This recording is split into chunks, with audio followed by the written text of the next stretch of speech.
morning, we had breakfast, now we're on the bus, and we're gonna go to our first stop. Not sure what it is, but I know we're going way up in the mountains, and it's gonna be chilly. The first stop is this dramatic headland perched above the sea, features rust-red volcanic cliffs that plunge into clear blue Atlantic waters. A dramatic contrast that makes it a photographer's dream. The cliff area was once used as a mooring spot before 1770. Non-Catholic sailors and residents were buried here, their remains cast into the sea.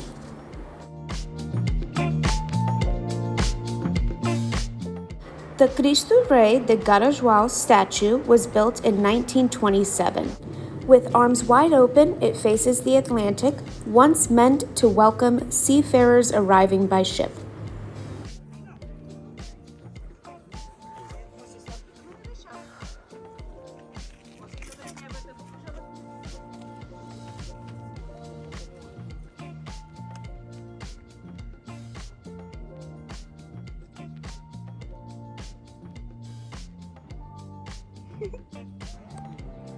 Do you know what this kind of rock is? Slate. The red? Oh, that's volcano. That's volcanic rock. This is slate. Well, I know this. That's volcanic rock. Because this is not this is volcano. This is volcano. The striking red cliffs, which are near the Cristo Rei statue, are volcanic in origin, formed by explosive underwater eruptions where hot magma met seawater. These eruptions created layers of ash, lava fragments, and volcanic bombs, giving the cliffs their dramatic red, yellow, and black colors.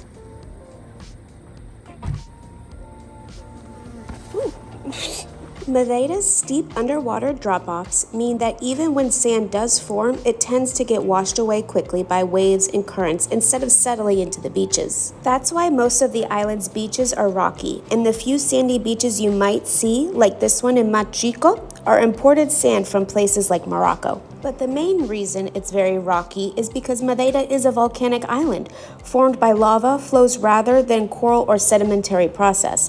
When lava cools and breaks down, it typically forms rocky coastlines and pebbly beaches, not fine sand. This is an area that it's completely different from the rest of the island. While Madeira it's very green and lush, this area it's very barren. Normally we say that St. Lawrence Point looks like the island of Porto Santo, and it's true. The landscape of Porto Santo it's exactly like this area. Here we don't have mountains, we only have hills. It's like in Porto Santo. The highest mountain only has 517 meters. We don't have trees, we only have shrubs, and it's really very similar. Even the accent of the people that live here, it's very similar to the accent of the people that live in Porto Santo. Behind, you can go walk along until the end. There's a nice bay, and then you turn back. Okay. Be careful because it can be a little bit slippery. Thank you. So nice. Dry.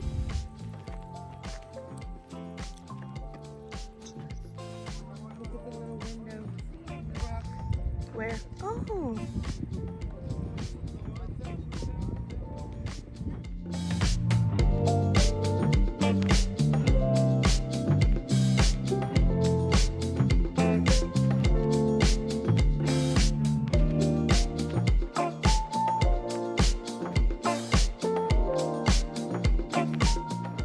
I love how vibrant red this is.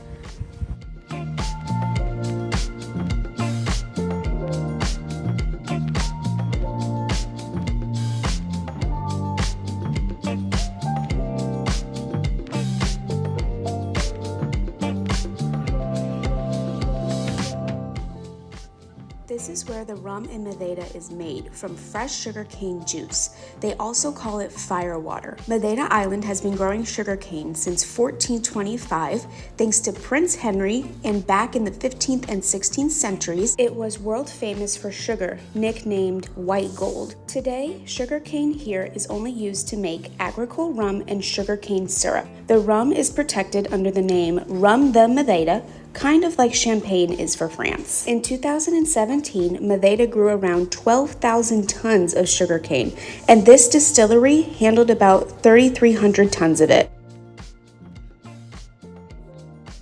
I'm not an alcohol person. I'm a cookie person now. It's good. Continuing on, the island has 172 hectares of land for sugarcane farming, growing varieties like the purple POJ 2725, the pink green NCO 310, and local types like Yaba and Kanika. There's a lot in here. There's rum in it, but I'm not sure. I love the way they make these candies and the designs. It's super cool. This is what I'm getting. It takes about 12 kilos of cane to make just 1 liter of rum at 50% alcohol. Not a quick process, but totally worth it. Here are some other pretty cool facts about this place. Remarkably, it is the only distillery in Europe still using steam engines to power its cane crushing machinery. Their agri-cool rums are crafted from fresh cane juice pressed within hours of harvest, never molasses, often right next to the sea, which results in slightly salty note from the coastal air. This company even is considering eco-friendly waste management.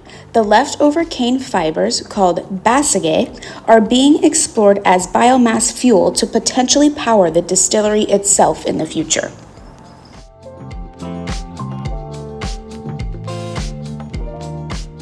So that was cool. We're gonna go look at the beach now. I can smell the beach.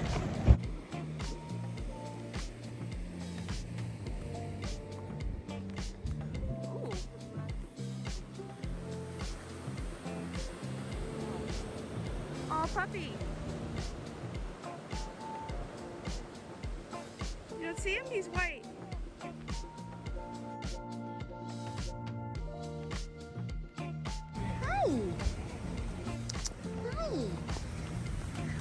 Aren't you pretty? The cat? Oh yeah, I see it. Are you nervous? Don't be nervous. All right, I'm gonna try the chocolate later, but I really want to try these banana candies.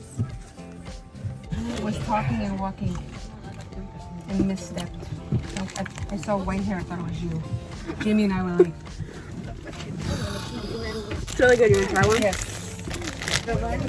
Give you, babe. Banana. Very banana. It's not bad, I like it. These iconic little triangular houses in Santana date back to the 16th century after Madeira was first settled. Locals call them Casas de Colmo or Casas Típicas, simple homes made from materials right at hand. Wood or rough local stone for the structure and thatch from cereal straw like wheat or rye for the roof. The thatch keeps things cool in the summer and warm in the winter. The walls stay bright and cheerful, white with red banding, black shutters, and door with window frames dipped in red or blue paint. To keep them alive, the municipality even grows wheat and rye locally for fresh thatch, replacing it every 4 to 5 years to maintain their charm. They're small, about 7 meters long by 4.6 meters wide and 4.4 meters tall, with 60-degree pitched roof that almost reaches the ground on both sides. Inside, you'll find a cozy ground floor split into kitchen and bedroom, plus a loft or attic above for storing seeds and tools. But not all of these casas típicas have that.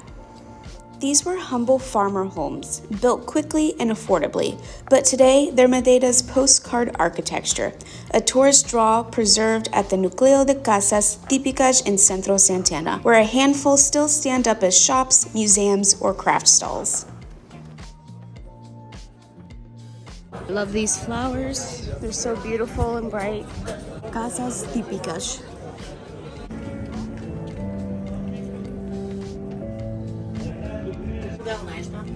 So I guess that's how they make the bags. Loom. It's pretty.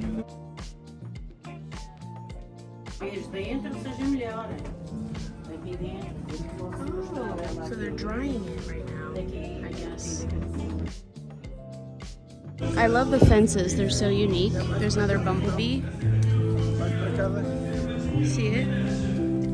Having lunch here. It looks like a big mansion of a casa típica. All of the lunches or meals that we've had on this trip are like multiple courses. First, we'll start out with a soup, and then they'll bring in the main dish, a dessert, and then you can have a coffee if you choose. I'm not a huge coffee person. I try to like the taste, but I usually go with the cappuccino. This is vegetable soup, and it is absolutely delicious. I love vegetable soup. It was just super hot. This is chicken. Still, the best chicken was at that other restaurant. I thought this was potato, but it's corn. The dessert today was like a passion fruit pudding. The tour guide said it was a must try because it's like a local dessert for the area. I did not like it. I honestly have not been a fan of the desserts throughout this trip.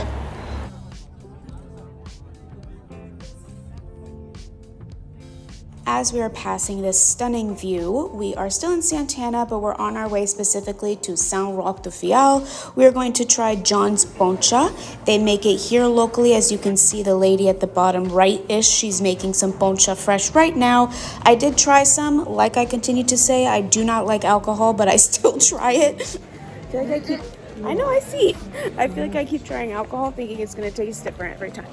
I got this bag and a few other things, which I'll show you later.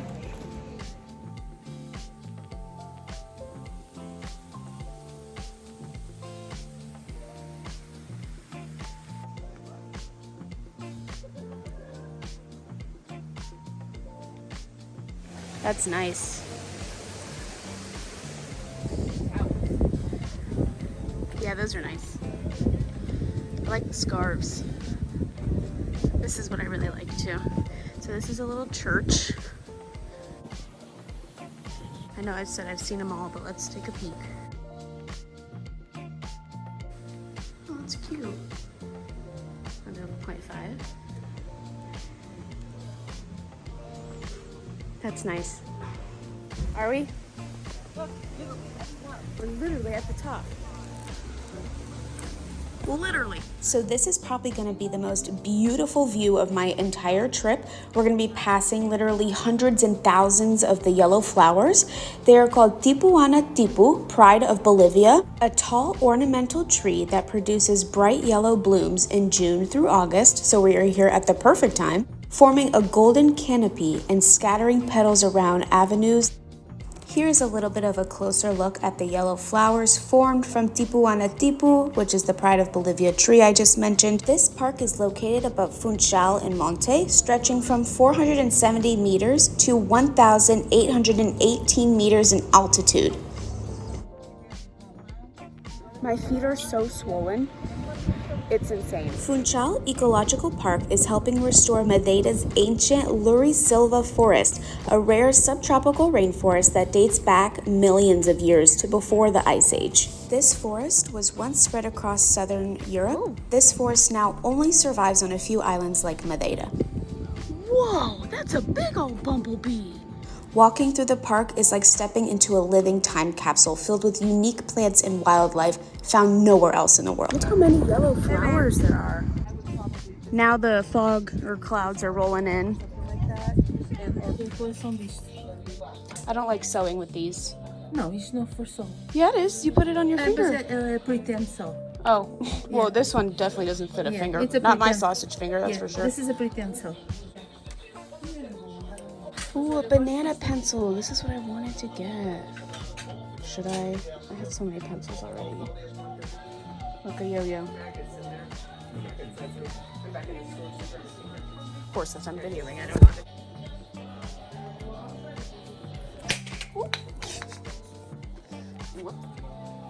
They have them here.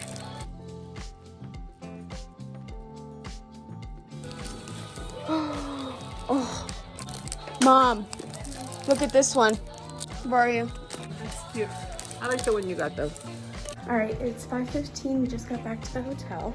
I'm on my way to the room right now. My mom and grandma are downstairs on the way up. So we actually leave tomorrow. We have a free day tomorrow and we leave I think at like 4 or 5. I basically packed yesterday. I have like this shirt to pack and stuff like that. And then of course, because I bought stuff today, I gotta pack this stuff as well. Get everything ready to go back to Lisbon tomorrow. I had a really great time on this Madeira trip. There are two things I'm a little disappointed in. One is that the entire tour was in Portuguese. Yes, I could have asked the tour guide to translate everything. You heard her translate certain things that we visited, but not everything.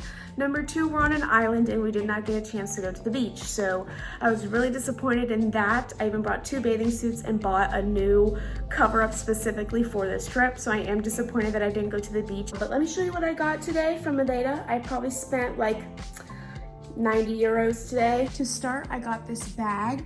I am really happy about this bag because I saw a table cover that looked like this and I actually wanted the table cover, but I saw the bag and I would get much more use out of this. What the colors mean is on the screen right now because I know these colors have significance. So the colors on the bag have quite a bit of significance. If you're not interested, you can go ahead and skip the amount of time it says on the screen. Also, I've re-recorded this many times. The metro's in the background. Don't know if you can hear it, but I'm not waiting because it's not gonna stop. The blue symbolizes the sea surrounding the islands, symbolizing serenity, beauty, and nobility. The yellow, which is the gold, stands for Madeira's mild, sunny climate, alongside strength, wealth, purity, consistency, and faith. The white, which is from the red and white cross of the Order of Christ, ties back to the island's Portuguese explorers and their historic maritime heritage. Red, which is also from the red and white cross of the Order of Christ, honors the Order of Christ and the Christian knightly legacy from the Age of Discoveries. The green isn't the official Madeira flag, but is a major color of the Portuguese national flag, symbolizing hope. And it might be included in your bag's pattern due to broader national identity influences. So I asked ChatGPT, of course, because it's my new best friend. It said, my bag isn't just colorful, it's a wearable tapestry of Madeira's sea, sun, colonial history, faith, and Portuguese cultural ties. Quite a story for a piece of fabric. I love ChatGPT. So I got this album. I collect these kinds of albums and I actually have stopped looking for them when I travel because they don't really make them anymore. So as soon as I saw it, I grabbed it. My mom actually pointed it out. So I'm gonna print out my favorite photos from the trip and put them in here and add it to my photo album shelf. These 2 stickers, one is for my travel journal and one is for my water bottle. I collect pins, so I got this banana pin that says Madeira on it.